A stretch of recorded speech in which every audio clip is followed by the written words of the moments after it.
इस बार अमावस्या 2 दिन की है, रविवार और सोमवार की। तो सोमवार के दिन भी आप सोमवती अमावस्या की कथा सुनें। सोमवार के दिन अगर अमावस्या पड़ती है, चाहे वो 2 घड़ी की क्यों ना हो, तो पूरे दिन की मानी जाती है। इस बार ये अमावस्या 2 दिन की रही है, रविवार की और सोमवार की। तो सोमवार और रविवार दोनों दिन ये कथा सुन सकते हैं, लेकिन सोमवार के दिन विशेष महत्व है सोमवती अमावस्या का। सोमवती अमावस्या के दिन इस कथा का श्रवण करने से सभी मनोकामनाएं पूरी हो जाती हैं। सोमवार को दोपहर तक अमावस्या चलेगी। इस दिन आप सुबह के समय पितरों की पूजा पाठ करें, पितरों के नाम से आप दान पुण्य करें, ब्राह्मणों को भोजन कराएं, ओम पितृदेवताभ्य नमः इस मंत्र का जाप करें और भगवान शिव महाकाल भोलेनाथ की आराधना करें। इससे अमावस्या का पूर्ण फल प्राप्त होता है। अमावस्या के दिन पितरों के नाम से पूजन करने से व्यक्ति की सभी मनोकामनाएं पूरी हो जाती हैं। जब भी सोमवती अमावस्या आए तो इस कथा का श्रवण जरूर करें।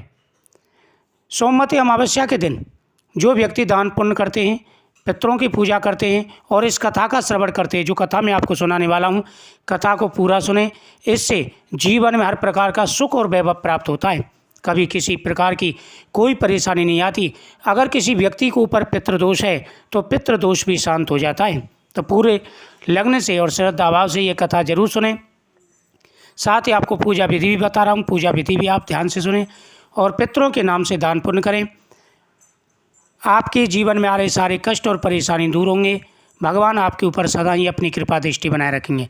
तो पूरे ध्यान से सुने सोमवती अमावस्या की यह कथा।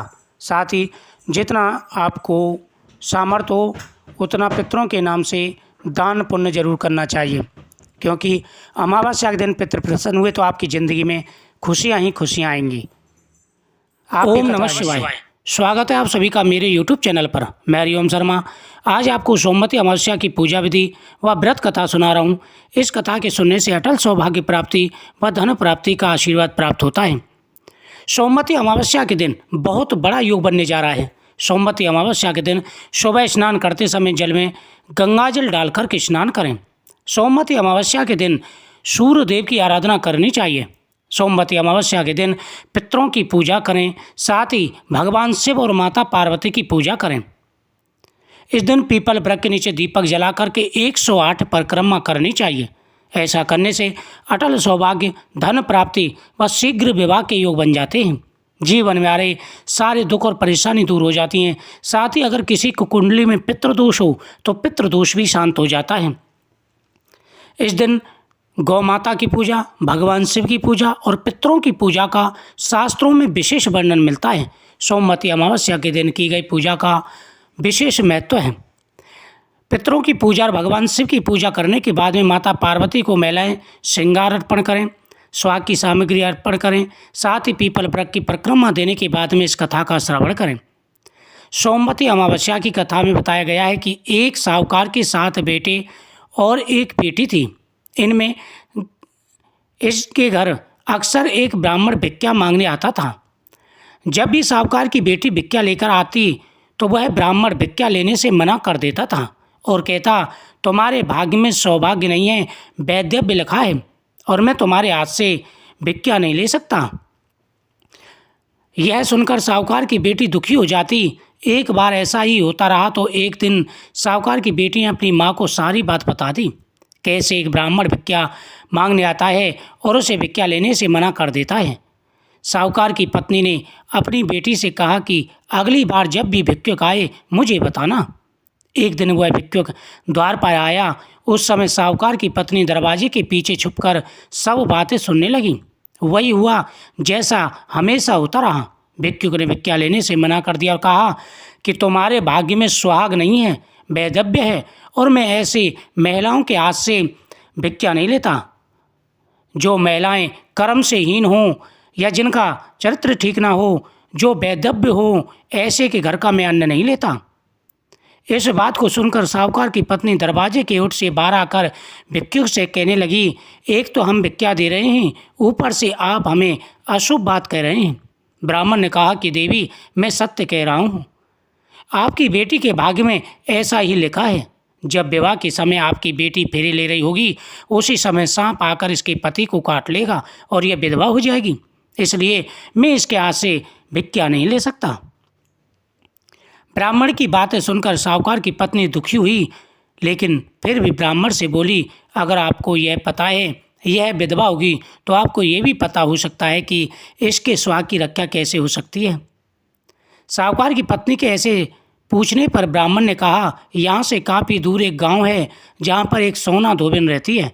वह हर सोमवती अमावस्या को व्रत रखती है, पितरों का पूजन करती है और इससे उसका सुहाग अटल है। अगर वह आकर अपना सुहाग अपनी आपकी बेटी को दे दे तो इसका वैधव्य टल सकता है।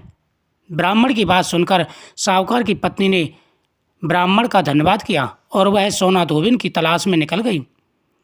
एक दिन वह बहुत धूप की वजह से एक पीपल की छाया में बैठकर सुस्ता रही थी।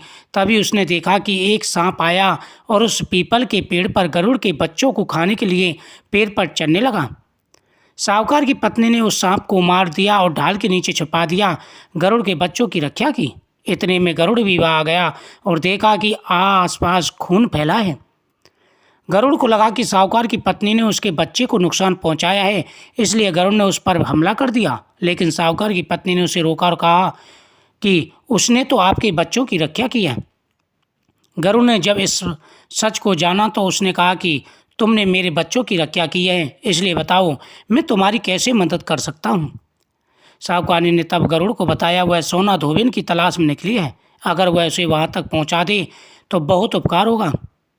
साहूकारनी को गरुड़ ने सोना धोबिन के गांव पहुंचा दिया। सोना धोबिन के 7 बेटी और बहू थी, लेकिन बहुओं में घर के काम को लेकर कहासुनी हुआ करती थी। साहूकारनी को एक उपाय सूझा और वह हर रात जब सभी लोग सो जाते, सोना धोबिन के घर में चुपके से चली जाती और घर का काम करके निकल आती। कई दिनों तक ऐसा चलता रहा तो एक दिन सोना धोबिन छुप कर बैठ गई और सब कुछ देख लिया। जब साहूकारनी जाने लगी, धोबिन ने उसे पकड़ लिया और पूछा, तुम कौन हो और यहाँ इस तरह मेरे घर का काम क्यों करती हो? साहूकार ने कहा, मैं सब बता दूंगी, लेकिन पहले वचन दो, सब सच जानने के बाद तुम मेरी मदद करोगी। सोना धोबिन ने साहूकारनी को वचन दे दिया। साहूकारनी ने सब बातें सोना धोबिन को बता दी और अपने साथ चलने के लिए कहा। सोना धोबिन साहूकार के साथ चल दी और अपनी बहुओं से कहा, मेरे लौटने तक हो सकता है तुम्हारे ससुर जी की मृत्यु हो जाए, लेकिन इनके शरीर को तेल में डुबोकर रखना, अंतिम संस्कार मत करना। सोना धोबिन साहूकार के घर गई और जब साहूकार की बेटी की शादी हो रही थी तब पैरों के सामने एक सांप लहराता हुआ चला आया।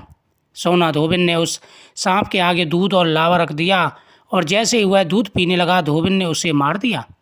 इसके बाद सोना ने अपना कहा कि अब तक जो भी सोमवती अमावस्या मैंने किया है उसका पुण्य फल मैं साहूकार की बेटी को देती हूँ। इसके बाद साहूकार की बेटी का वैधव्य टल गया और वह सौभाग्यवती बन गई। लेकिन जैसे उसने अपने मांग का सिंदूर उसकी मांग भरा, उसका पति मर गया। सोना धोबिन को पता चल गया कि उसके पति की मृत्यु हो चुकी है। इसके बाद सोना धोबिन अपने गांव लौटने लगी तो एक रास्ते में पीपल का वृक्ष मिला, क्योंकि उस दिन सोमवती अमावस्या थी।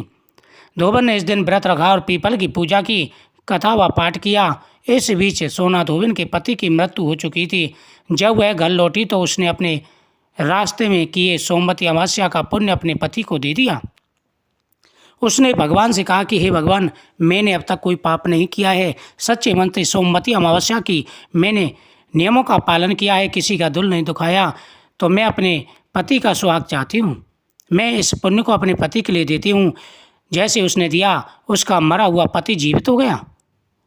सोमवती अमावस्या के प्रभाव से उसका पति वापस से जीवित हो गया। अमावस्या का यही प्रभाव है। जो भी सच्चे मन से यहाँ पितरों की पूजा करते हैं उनके सभी मनोरथ पूरे हो जाते हैं। सोमवती अमावस्या के दिन पितरों की पूजा करनी चाहिए। सोमवती अमावस्या के दिन 108 भमरी दी जाती हैं पीपल वृक्ष की। इस दिन भगवान शिव और माता पार्वती की पूजा करें। उसके बाद में 108 भमरी दें। भमरी देते समय अपनी इच्छा बोलनी चाहिए। ऐसा करने से हर प्रकार की मनोकामना पूरी हो जाती है। प्रत्येक अमावस्या को इसी प्रकार से पूजन करना चाहिए। महिलाओं को इस दिन माता पार्वती को श्रृंगार अर्पण करना चाहिए। साथ ही श्रृंगार की पिटारी दान करनी चाहिए। बट वृक्ष के नीचे दीपक जला करके परिक्रमा करनी चाहिए। पीपल और बट अगर इकट्ठे हों तो बहुत ही शुभ माना जाता है। सोमवती अमावस्या के दिन बड़े बुजुर्गों का मान सम्मान करें, साथ ही घर पर किसी बड़े बुजुर्ग या ब्राह्मण को भोजन कराएं। सुहागिन ब्राह्मणी को सुहाग का सामान दें।